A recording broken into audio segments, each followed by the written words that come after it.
أشهد أن محمدا رسول الله.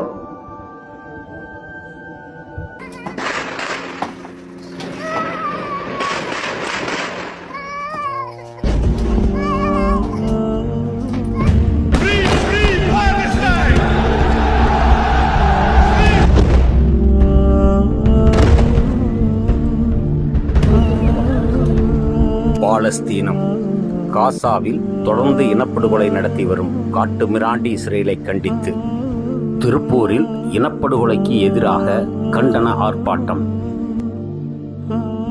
இறைவன் நாடினால் அக்டோபர் 3 வெள்ளிக்கிழமை, நேரம் மாலை 3 மணி, திருப்பூர் மாநகராட்சி அருகில். கண்டன உரை சதுர்தீன் பாக்கவி அவர்கள். அநீதியை தட்டி கேட்க, தடுத்து நிறுத்த ஈமானிய சொந்தங்களை அன்போடு அழைக்கிறது